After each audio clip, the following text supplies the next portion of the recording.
Have you just completed your coach training and want coaching to become your new profession?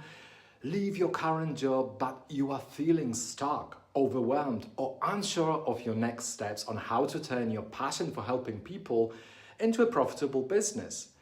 In order to make it happen, you need a good offer. Well, you need an irresistible offer. In this video, I'll share with you what helped me start attracting my first coaching clients back in 2014 and what still works and most probably will continue working in the future, unlike some techniques that work for a year and then are gone. You've invested thousands of pounds or dollars in a quality coaching program.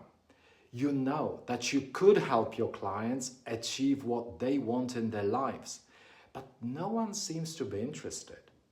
Like it or not, that's the reality of so many coaches.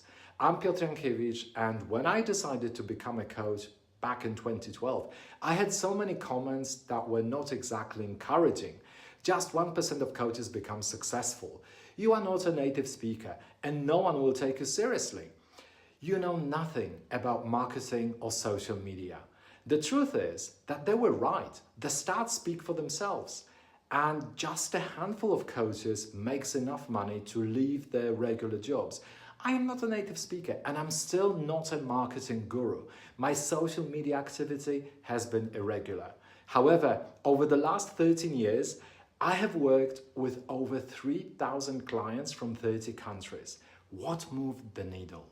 The way I started talking about my coaching.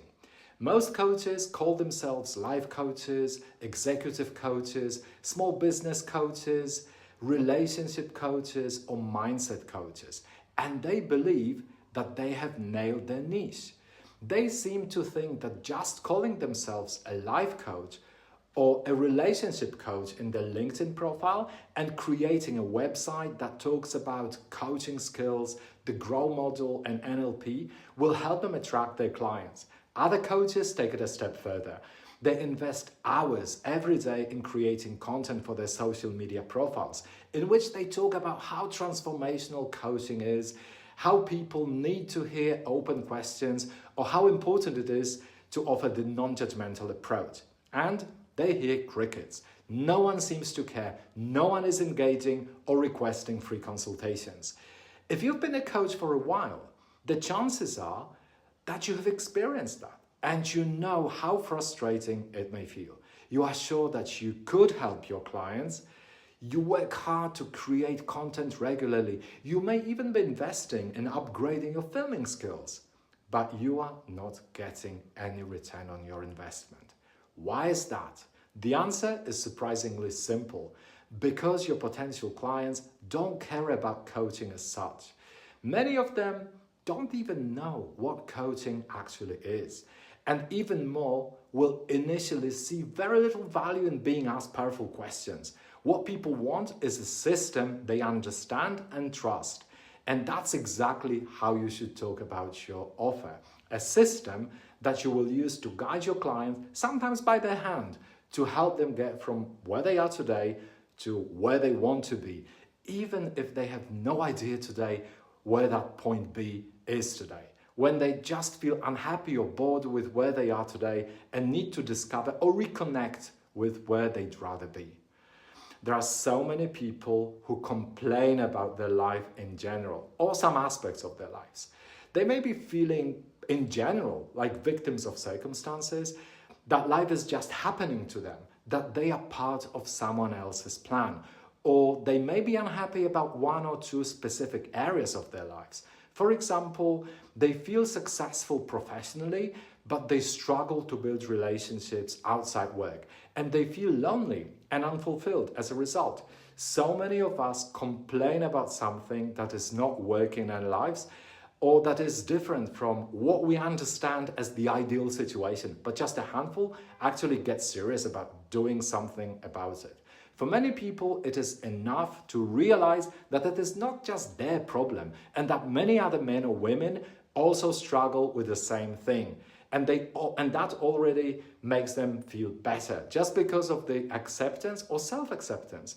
Acceptance is great. It makes us feel relieved. It helps us look at a challenge with more understanding. However, acceptance doesn't make the challenge disappear or go away.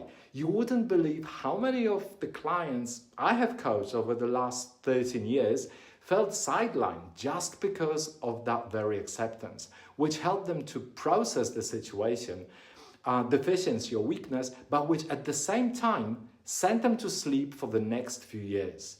Does that make sense? There is a huge difference between acceptance and acknowledgement.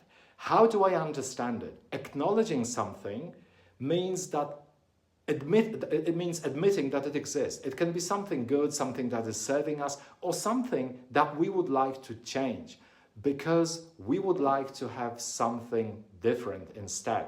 For example, smoking. If you acknowledge that you are a smoker, you assume the identity of a smoker and the responsibility for being a smoker. You don't pretend that you are not one.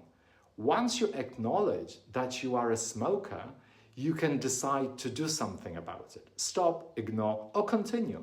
Acknowledgement is the base of a decision you are making now and here. Acceptance is knowing that you are a smoker and not doing anything about it, not always because you choose not to, but because you choose to embrace this identity out of fear, comfort, or because it is the identity you actually want to reinforce. Acceptance can be an active process or a passive process, and the latter is dangerous because it results in feeling that things are just happening to us. Why am I talking about acknowledgement and acceptance in the video on your coaching offer? For a very straightforward reason.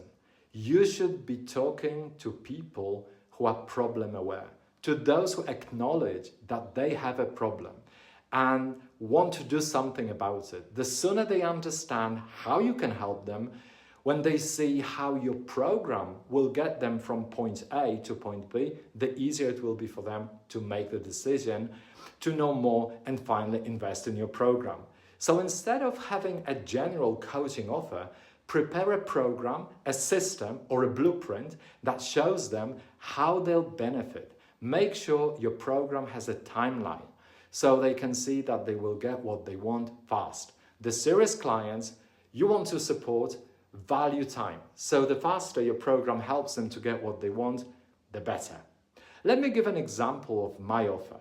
I help qualified coaches and workshop facilitators to generate the income between £50,000 and £100,000 a year by guiding them step by step in the right sequence on identifying what they want out of their business, understanding their ideal clients' key pains and motivations, diving into their psychology, outlining one program that they'll be using to drive the revenue they want, creating an irresistible offer, having a website ready, and having a marketing strategy that will start attracting the right clients to their business. How long does it take? Between 1 and 3 months, depending on my client's current life or professional situation.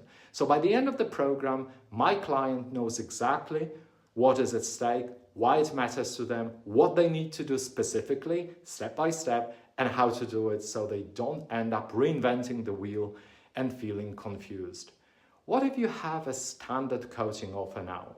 The choice is yours. You can either try to do what 90% of other coaches do, which will inevitably lead to frustration and burnout, or you can decide to do things differently and follow the blueprint that I have been using for the last 13 years, and that has already worked for dozens of other coaches.